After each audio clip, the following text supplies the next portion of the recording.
What are we drinking here? Well, that's Allen's Coffee Brandy. Nice. We'll probably get a little nip of that before the show's over. Maybe. We'll try it out. It's good. It's good. Unofficial. Not a sponsor. Want them to be, though. Yeah. Cheap. But it's a fave. Got a buddy of mine smuggled that all the way over from Maine. Couldn't find it on the MLCC order guide. But one of my liquor reps was like, hey, I can get some for you. You didn't have to smuggle it anymore? Well, that's a smuggled bottle. But, I like bourbon. well, that's brandy-ish. It's high octane. 60 proof. And of For a course, coffee brandy is, you can feel the heat a little bit. It's nice. coffee, so Yeah. you can drink it in the morning. Yeah, I drink too much. Try not to. I need to dial that shit back a little bit. How's your summer been, man? It's been busy, man. It's been a pretty exciting year. It's just an exciting life in general. I mean, there's a lot going on in the world today. And to think with what we do at my office with 4 different businesses that we operate underneath one roof. I've got 9 licensed agents. We've got staff. I've got my sister who's also an agent, but she went to school and graduated as a paralegal and was about to go work for an attorney, and somehow I talked her into coming to work with me. That's been amazing. We've got a full-time bookkeeper. We've got maintenance staff, construction staff. It's a lot to manage and maintain there. You can imagine the hats I have to wear to keep the whole thing together. And then when you throw in, being a father with 4 boys, it's a busy, you can imagine it's been a busy summer and year.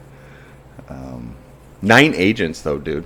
9 licensees. Not all the agents are active, as in Okay. any real estate office. You have some agents that are, referral agents, or some that they do it, part-time or on the side. But we do it full-time. And that's the thing. We've got, having a lot of hands to help, when somebody needs assistance. Yeah. We have somewhere to send them. If they're looking in Bear Lake, I've got an agent in that territory that knows that market that I would refer, those clients to. I've always done it full-time, even when I had a full-time job. It was just full-time. Work all day, work all night, do whatever it takes, till I got to the point where my real estate career was able to replace my full-time job. This episode is brought to you by Chapo's Northside Bar, voted best burger and wings in town. Yeah, you heard that right. If you're going to go out for a burger or wings or both, you might as well go to the place that's voted the best. The best. Why wouldn't you have anything less? Look, and if you're not down for a burger or wings, that's cool. They've got salads, wraps, and sandwiches also. And this summer, it's going to get wild because on June 24th, it kicks off their summer concert series in the parking lot. Live music, folks. And guess what? It's free. Yeah. Come down for the music, stay for the fun, enjoy the best burger and wings in town. Chapo's Northside Bar. This episode is brought to you by Brandon Ball, broker-owner of Dwelling Realty in Manistee, Michigan. Listen, are you looking to sell your home? Then look no further. When you list with Brandon Ball, you'll get a trusted advisor who will guide you through the entire selling process. With extensive knowledge of the local market, he'll help you price your home competitively to attract the right buyers. And with proven market strategies, your home will be seen by the most qualified buyers. With his 17 years in the business, you'll have someone who's experienced and on your side. Contact Brandon today to get started selling your home. 231-690-4981 or Brandon at dwellingrealty.com.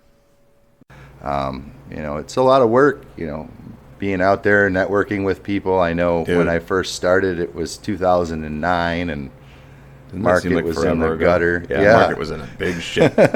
What a time to become a real estate agent. Yeah. Well, and I remember, when I first got licensed, I met with Brandon Ball. Yeah. He had been selling real estate for like 3 years at that time, 3 or 4 years. And Brandon, Right here is where I'm going to put his ad. Yeah, good. Yeah, Right put it right here, dwelling. Yeah, and and that's fun. We have a lot of other agents and brokers that we work with. I try to work as well as you possibly can with every other agent and broker in our market, because you're going to have to deal with them again sometime, right? And you see a lot of times where agents will scratch each other's backs in different regards. It's like, hey, your client showed up. They were trying to work with me, but here, I sent them back to you. It's the question that even as a brand new agent, you have to learn how to ask is, are you already working with an agent? Yeah. Yeah, well, I looked at 3 houses this weekend with 4 other agents, and it's like, okay, well, I would get in contact with one agent. Yeah. Let that be your person. Sure. And we have some really good, skilled, knowledgeable, Brandon's really good with his marketing. I'm plugging Brandon in a lot here because you guys go way back, right?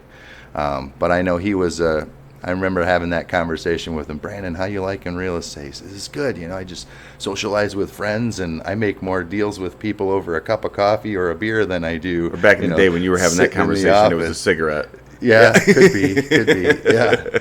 So, Bob, do you remember Bob Lyman? Yeah. Oh, Jesus Christ. Oh, yeah. Because I dipped my toes in real estate in 2008, 2007, 2008, and he was, just ripping cigs. The old and he was timer. like, Jim, you can make $35,000 a year selling real estate, no problem. Back then, $35,000 was like, I can do that and something else. Yeah. Yeah.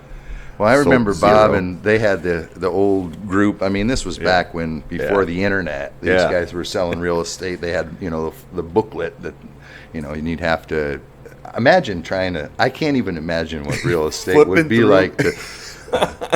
Somebody told me there's this house. I don't know what road it's on, or I can imagine how challenging that would be. When I first started, the hottest technology was the BlackBerry. And at that time, even the internet on your cell phone wasn't what it is today. No. Now, I can write an offer from my cell phone. I can do a lot of the work that needs to be done remotely. And it's, it helps really with the way that we sell real estate.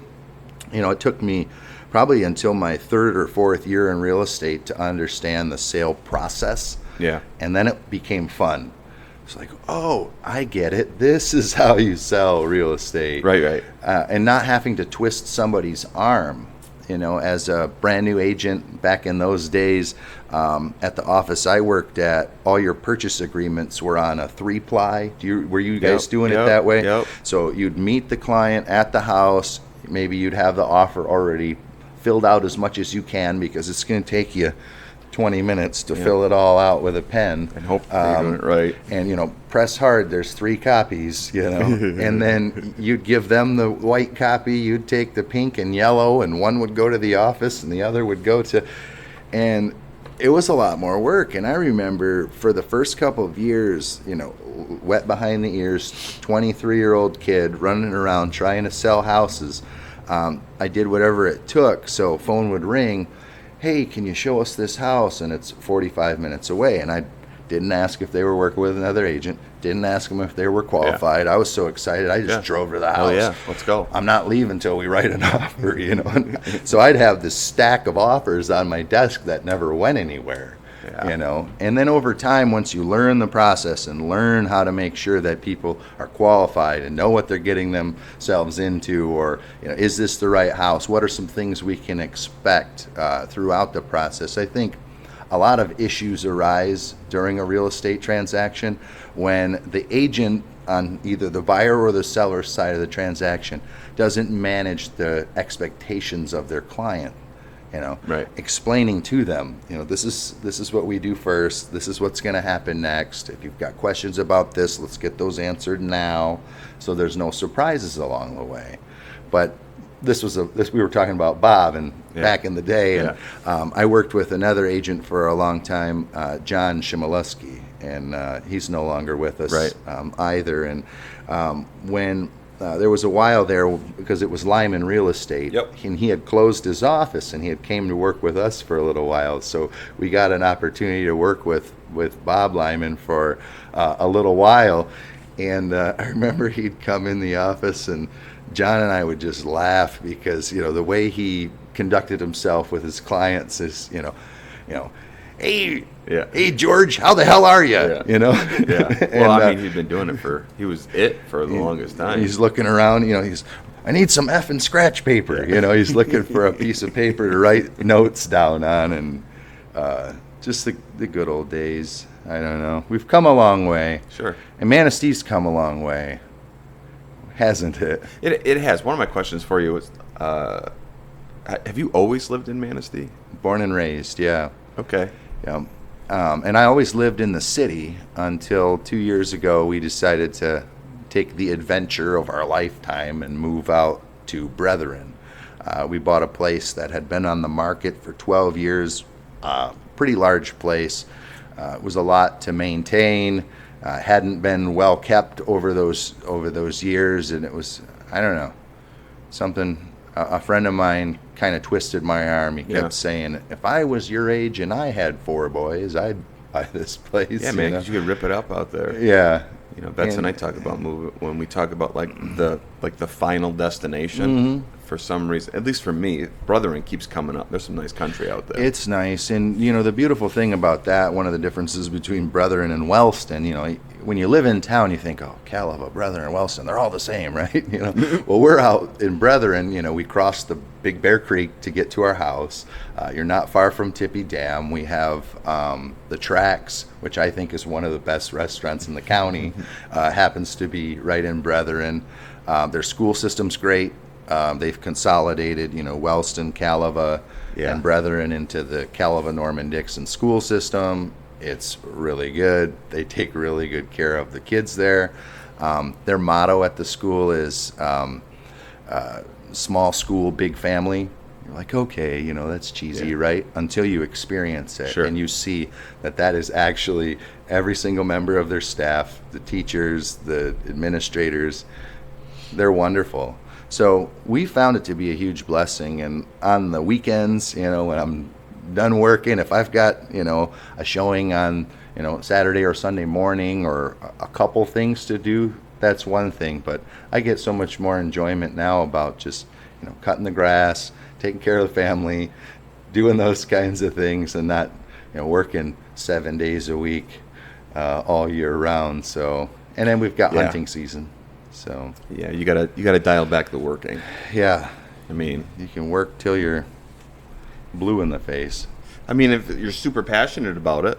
Well, right? and they always say, right? If you love your job, you never work a day in your life. Right. And I really do enjoy what I do, but when you have to be so many things to so many people on so many levels, it can be overwhelming. You know that as a business owner. People rely on you, they count on you, and you can't let them down. I mean, it's 365 days a year that you're needed and reliable. I mean, I haven't taken a vacation in 10 years. I think you're due for a vacation. Yeah, 10 years. Betsy and I were laying in bed. I told the story already, but we were laying in bed one night, not that long ago, maybe a month ago, and we were scrolling on Instagram, and somebody was talking. There was a thing that popped up. It was like the 222 rule, which I think is kind of wild anyways. It was like every 2 weeks go out for dinner. Not a big deal. Every 2 months take a weekend away. That's kind of a big deal. Every 2 years take a 2-week vacation or something like that, somewhere away. That's a good rule. Yeah, and we're laughing. Yeah. Because we looked at each other and we're like, we got married, went to Traverse City and did a wine tour. That was our honeymoon on a Saturday or a Sunday. And then haven't taken a weekend away in 10 years, 11 years. Can we pause this? I'll give you a hug right now. Man, you're making me sad.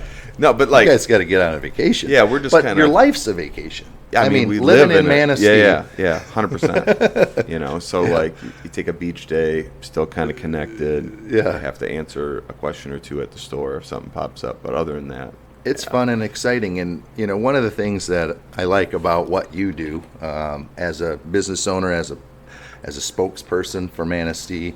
You're a mouthpiece for this town. You're in the town square. You're in the know, and I get down on myself a lot. There's a lot going on in this community, and to be in the know on all of what's going on in this community, and I get people who ask, all the time. I mean, I'm a real estate professional. I need to know what's going on in the community, and I do know, a fair amount of what's going on, but I don't always know what's going on as much as I would like to. I know in the beginning stages of my career, I was fond of commercial real estate, and for the first 5 years, I specialized in commercial real estate. Seems sexy, man. It's fun. You can watch something become something that it wasn't. When somebody buys a house, it's like, they might change the color of the siding and they might change the roof, but otherwise it's still a house and somebody lives there.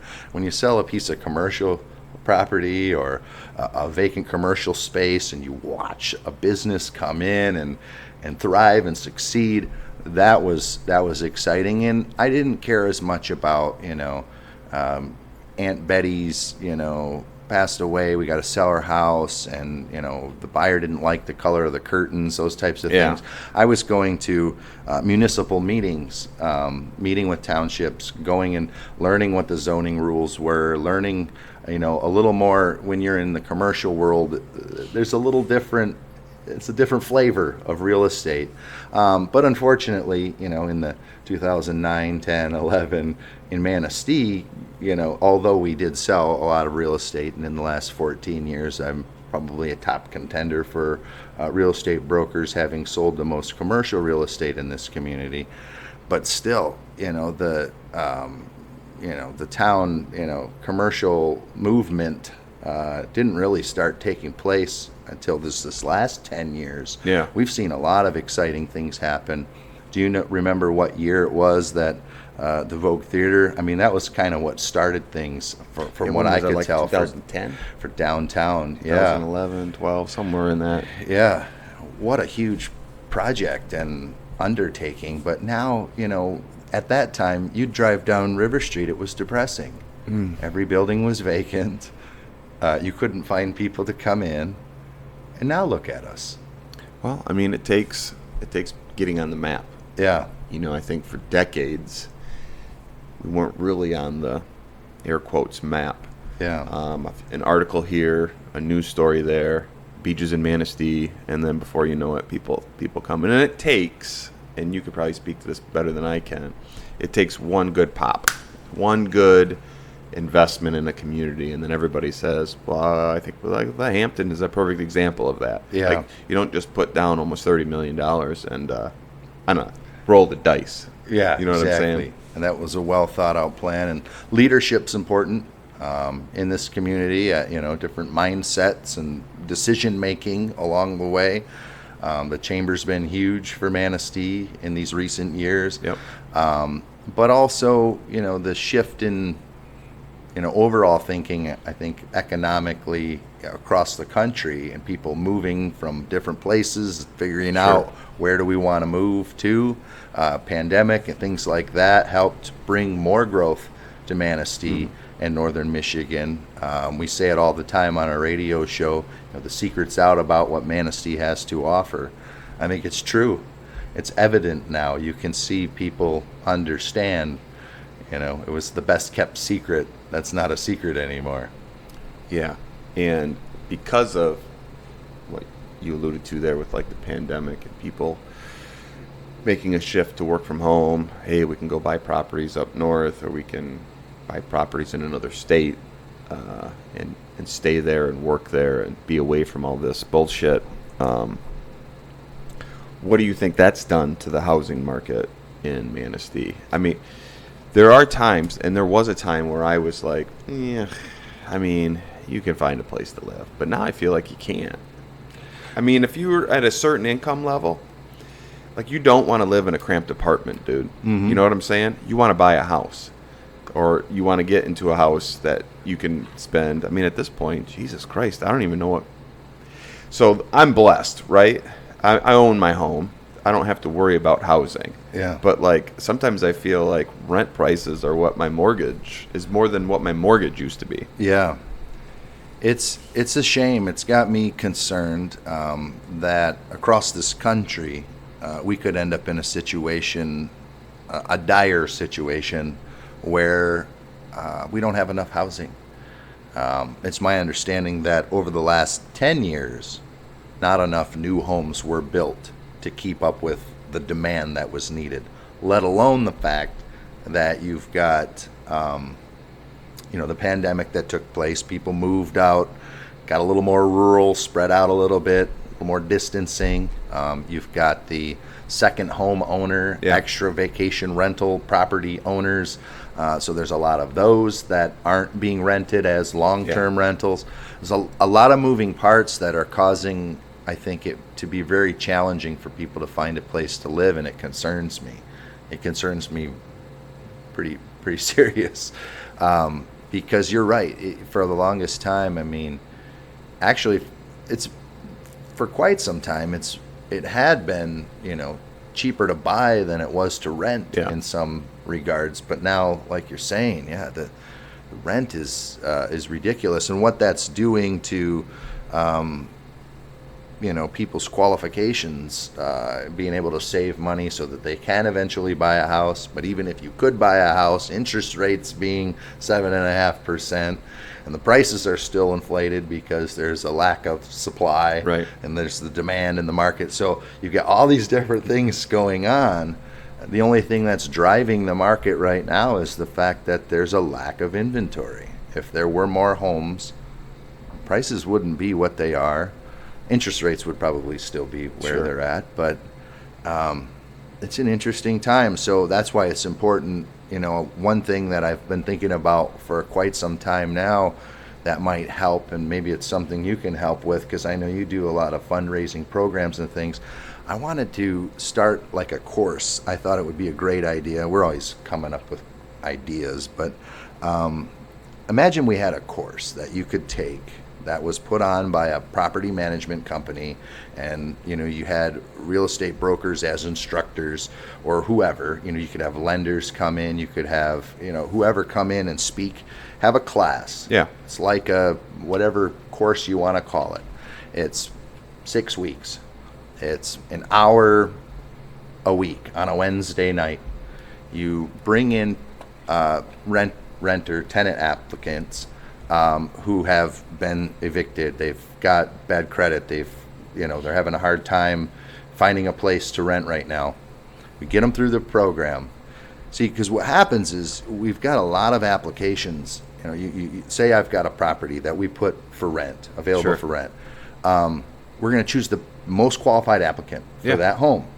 Well, a lot of people are getting passed by because they've been evicted. They've put themselves in a situation where their application doesn't look as desirable as the next person's. Well, how do you get past that? You can't, because now it's on your record. Well, what if you went through a course that you got a certificate, you graduated from the course, and said that we taught you about the importance of making sure you leave the property in good condition, making sure that you can. These are the resources for help if you're behind on rent, so that you don't fall back or get evicted. Things. If I'm a landlord and I see, okay, I've got one application and they've been evicted 3 times, and I've got another one that they've been evicted, but they took the time to go through this course and get this certificate, maybe it would help. I don't know. It's worth a try, right? Because people are having a hard time right now finding a place. I know it's inevitable that the federal government and state are going to use tax money to help create more subsidized housing so people can afford a place to live. I know there's some large projects in the works in Manistee Township right now. Probably too soon to say, but could even have potential to be close to 600 units in Parkdale in the next 2 years, probably. That those would be in completion. Talking about, and I think that'd be wonderful if it's affordable. That's the That's and what the is challenge. affordable? Right. What is affordable?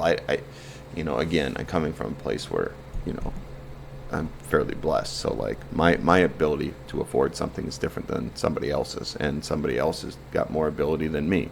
But like when we look at like the workforce here in the community that this community needs, Yeah. if there's no place for them to live, it hurts everybody. you know? And I'll drop my big idea now to you about this one.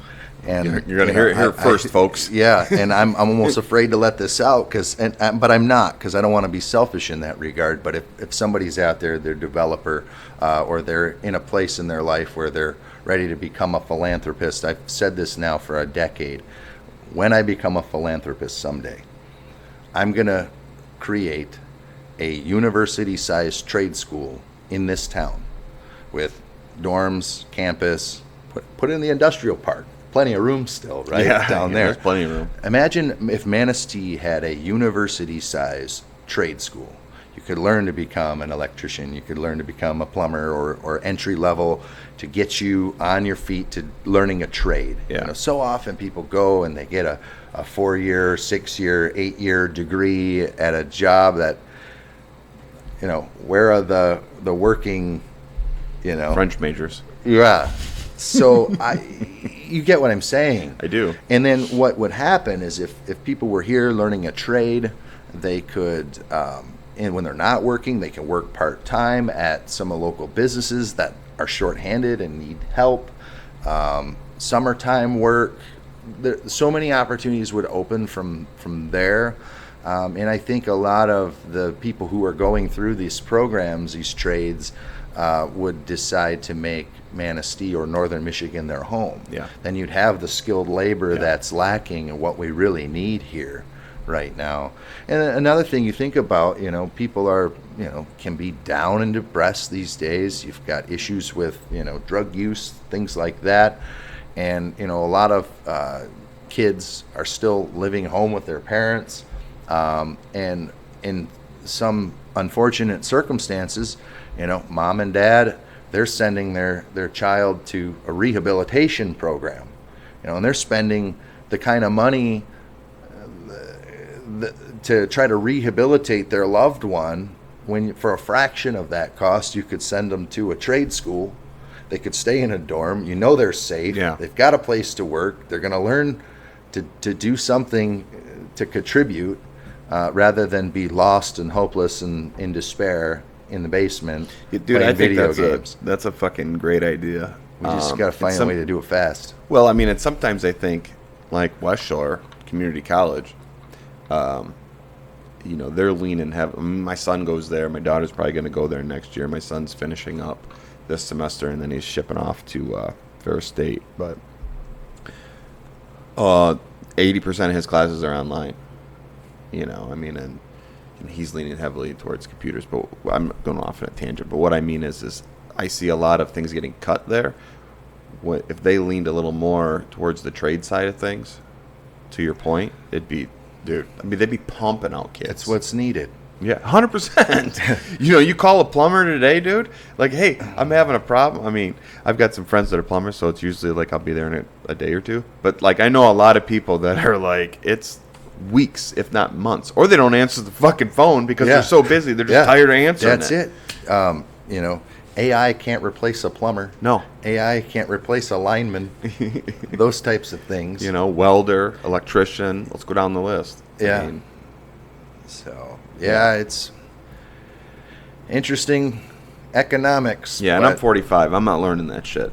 But I would love to be able to just call somebody. If I could go back, I would probably learn one or two of those trades, just 100%. so I could use them for all the times that we need them. I mean, I don't know how many times I've hired an electrician or a mechanic to do furnace or electrical upgrade panels, things. I mean, at the properties that not only ones we own, but others that we manage.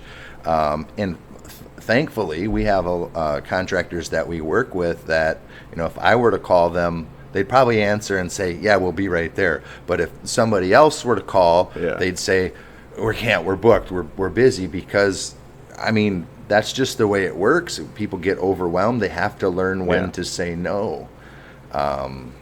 which is challenging. I mean, just like for our construction business, so we have Ferguson General Contracting. Yeah, go down the list of what Essential does here, because there's so much shit. It started. So, I mean, I can back up. I come from a family of builders. I have 4 brothers. They are all builders. My dad was a builder.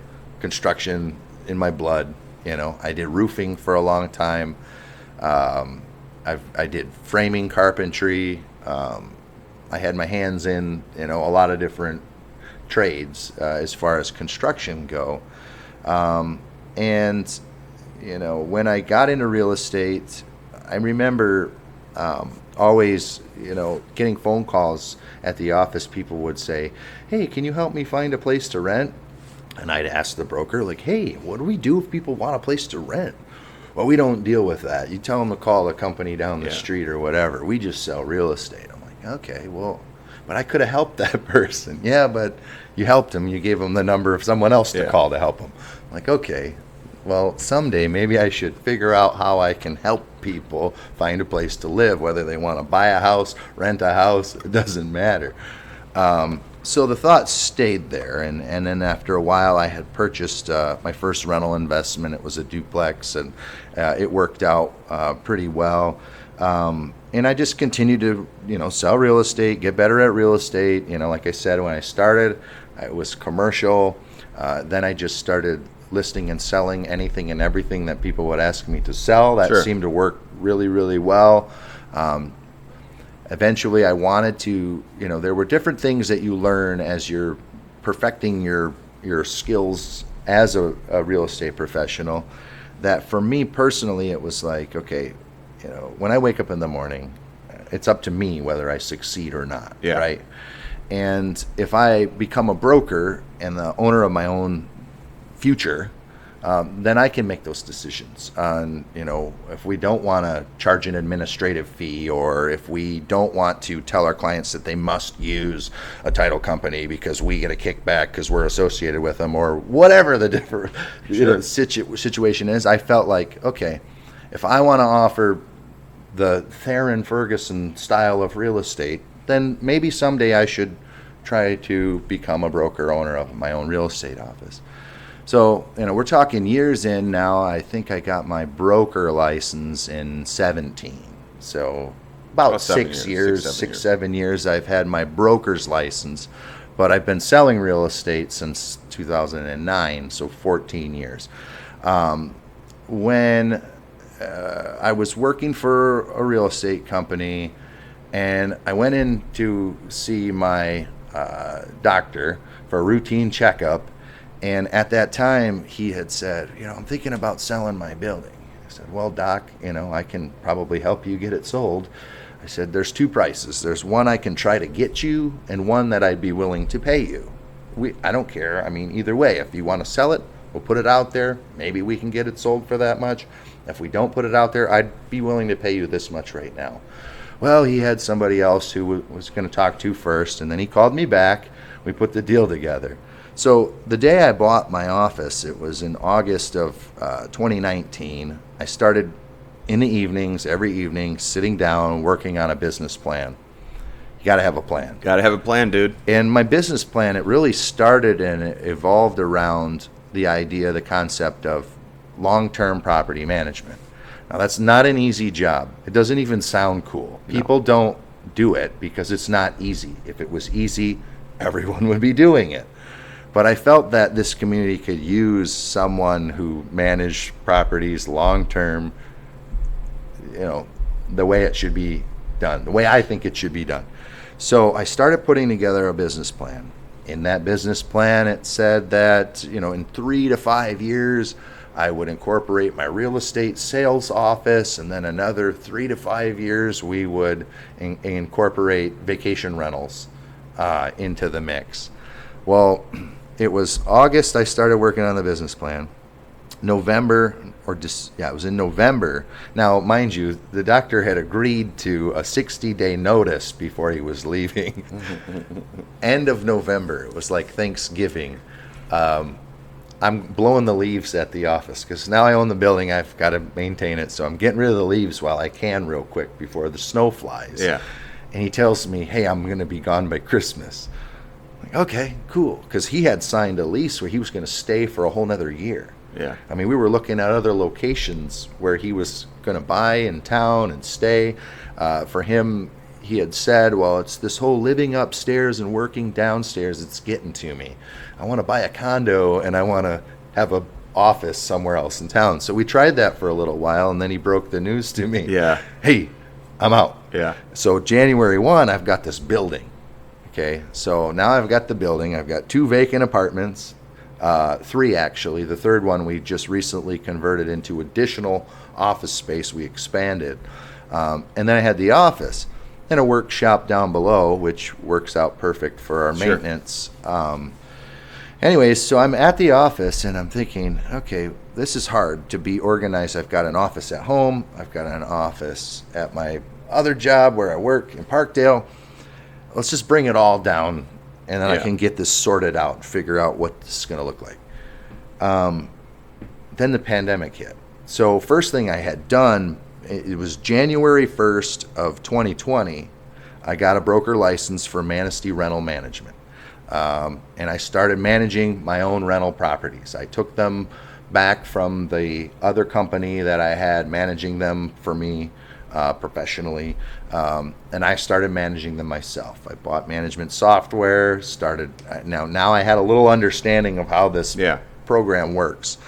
I had a rental that it had taken 2 or 3 months for them. They hadn't placed a tenant. I'm like, well, how's that possible? In the first weekend, I had placed tenants in both apartments upstairs from my office and another apartment that I had the other company trying to place. It's like, wow, we could place them pretty quick, and they were Sure. good. I used the software. We did background checks. We ran credit, everything checked out. One gal, she stayed there for 3 years.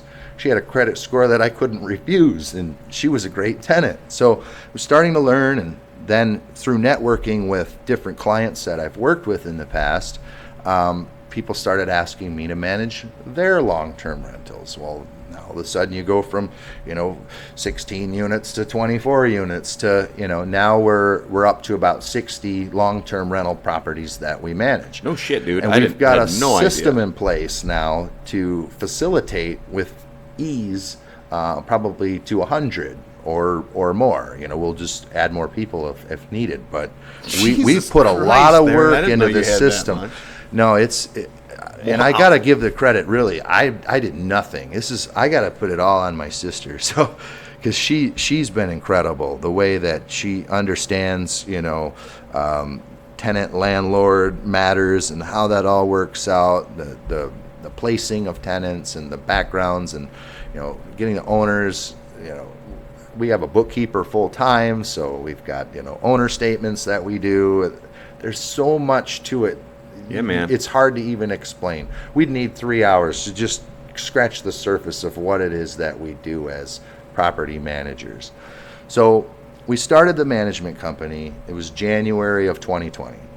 Then the pandemic came along, and nobody was doing anything. I'm a stir-crazy person. I can't sit still. Anybody who knows me, I can't sit still. When I'm ready to get up and go, I'm like gone. Like, even when we end this interview, I'll be like, okay, dude. And then it's like squirrel, and I'm somewhere else. But like when I'm sitting at home and being told that, you can't go out. Yeah. We had a vacant home in our community. There were no cases of COVID. This was like halfway through this 8 weeks. You can't go anywhere, can't do anything. And I didn't understand. They wanted me to take money, unemployment or whatever, but they didn't want me to try to provide for myself, right? I mean, it's not essential. I'm not an essential worker. I was always taught, it was in the beginning of my career, Coldwell Banker, where I worked, had a 25-year anniversary. The CEO came in to Manistee and gave a presentation, and he had explained, and it always stuck with me at that time, anytime a home is bought or sold in a community, it puts about $60,000 to $90,000 back into that local economy. Okay, so I think real estate is the driving force of the economy. I mean, it's the biggest purchase people make of their lifetime. We're talking about housing. If I buy a house, I might need to hire a contractor to do the roof. I might need whatever, the local, interior design company to help me. So many things go into it. So to be told that, it's not essential. We had a home that was vacant.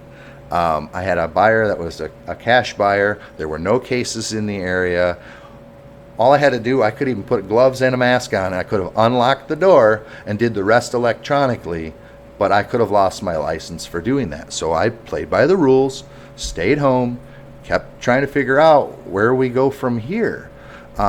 There were agents out there doing Facebook like, hey, I'm out showing a house when you're not supposed to be, right? And so that was kind of irritating. But so finally I'm sitting there rocking in my chair and I'm like, okay, I got this business plan, got this management company. Imagine managing properties through the pandemic. No, dude. Fortunately, we had a really good success rate with collecting rent and helping people get through that really tough time without, evictions, and we were very fortunate. Yeah. We worked through that very well. But I'm sitting at home and I'm like, okay, maybe, the office wasn't getting together for regular meetings. Everything was remote anyway. So right. I'm just working out of my new office by myself anyway. Maybe I should just incorporate my real estate sales into what I'm doing now, and then I can utilize, the sales that we make that I would have otherwise been giving to another broker. I can hire staff and we can start doing it here. So that's when the idea of essential real estate came along. It's like, you know what? I think real estate is essential. And I think that there's certain aspects of real estate, things that are essential to have. We, in some of our radio ads, it's, all your essential real estate needs. Yeah. And that's kind of why we're offering, all services under one roof. If you're thinking about, you inherit Aunt Betty's house, you don't know if maybe now's a good time to sell it. Should I rent it long term, sell it next year? Should I rent it for the winter, use it as a vacation rental in the summer? What do I do? Well, if I'm just the sales agent, you want to sell it. You want to sell it. We got to sell that We fucking got to thing sell right it now. We got to sell it right now. We got to get that commission. If I'm just the manager, it's like, well, I think we should just manage it. Yeah. I think we should rent it. But I feel like I could give you more balanced information. Yeah. I don't know. And it diversifies a little bit about what we do and keeps us busy. And so we've got, Manistee Rental Management. We started that January 1st of 2020. July 1st of 2020, mid-pandemic, we did our ribbon cutting ceremony with the chamber and officially launched Essential Real Estate. So we hit our 3-year mark. I remember when we did that ribbon cutting, everyone had their masks on. This was right in the midst of everything. And then, for as far as construction, I had my builder's license since like 13. I remember taking the course when I was 18, but since 2013, I have been a licensed general contractor. So that was just something I had. Sure. But we keep that business more for in-house, like we were discussing. Yeah. It's hard to get the electrician. It's hard to get the builder when you need them.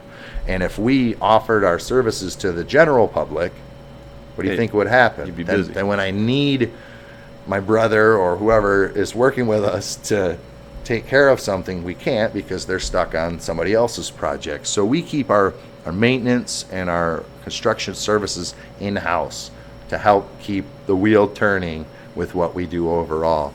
And then this year, the final piece of the puzzle was we launched Essential Vacations. For the last 3 years, it was just like when I got into real estate and the phone would ring and people would ask for a place to rent. For the last 3 years, I was getting calls on a regular basis from people asking if we would manage their vacation rental. Now, how does that work? Are they doing 100% through you, or are they doing some bullshit with Airbnb and then you got to come in? Well, what it really is so we buy some extremely sophisticated software and pricey too, that gives us the ability to utilize all the different platforms. So if you ask us to manage your short-term or vacation rental, we're going to have it on all the sites. So you'll be on Airbnb, you'll be on VRBO, you'll be on Booking.com, places that people are going to look for. And that's a just vacation. marketing it, or are they actually? So once booking they it there? book it there, it shows up in our platform, and then it blocks it on all the other sites, and then we can manage it. We can manage the inquiries from, the guests. There's so much that, again. Dude, that's got to be fucking just like I could just see somebody sitting someplace typing in and then calling you with a million questions about the property for a 3-day vacation. Yeah. Yeah. Tell me somebody's doing that for you. Well, and if you do, we do have that. But if you market it correctly, then most of the questions are answered. Yeah. And there's ways with the software these days. We set up automated. A lot of things are automated. Check-in automation. So if you booked the stay, then an hour before you get there, you're going to get hey James. Yeah. Thanks for coming and staying with us. Here's the access code. Here's the Wi-Fi password. Here's where the coffee is. Whatever you need to know. If you need us, call us. We'll help you. I mean, we've had that happen. So this summer we did it. We started with about 5 properties that we managed. They were all pretty much a huge success. Good. That's right. And so we're thinking by next year we'll probably take it to 12. We don't want to be like there's other companies that get 100 properties that some of them shouldn't even be vacation rentals, but they're doing it. We're more gearing towards properties that are on the water or what you would think of as being a vacation or a short-term rental, not just a house in the middle of a neighborhood. We don't want to overwhelm ourselves with having 100. We'd rather have 15 really good ones that we can focus on, that we can take pride in managing. So that's kind of where we're at with that. Jesus, what's next?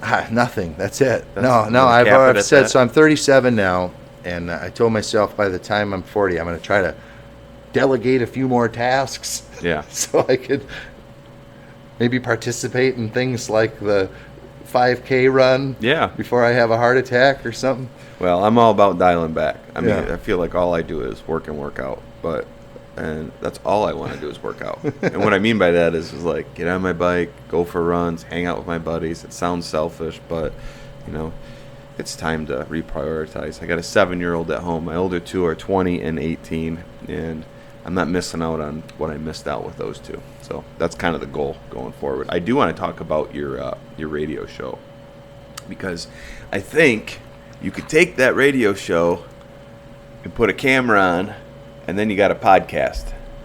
Help me. It's not that hard, dude. I got 2 iPhones right there. I'm the least tech savvy person you would expect.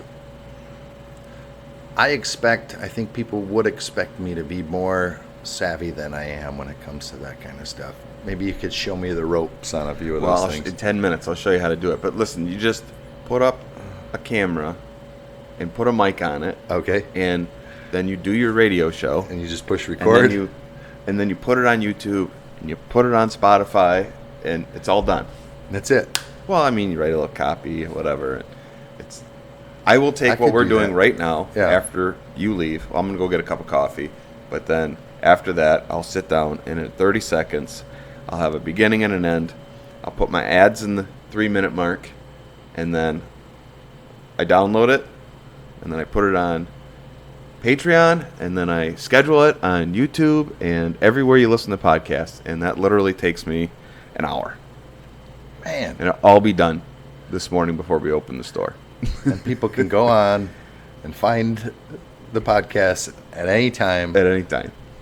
10 years later, they can pull them up and watch them. Yeah, so be careful what you say, dude. Yeah.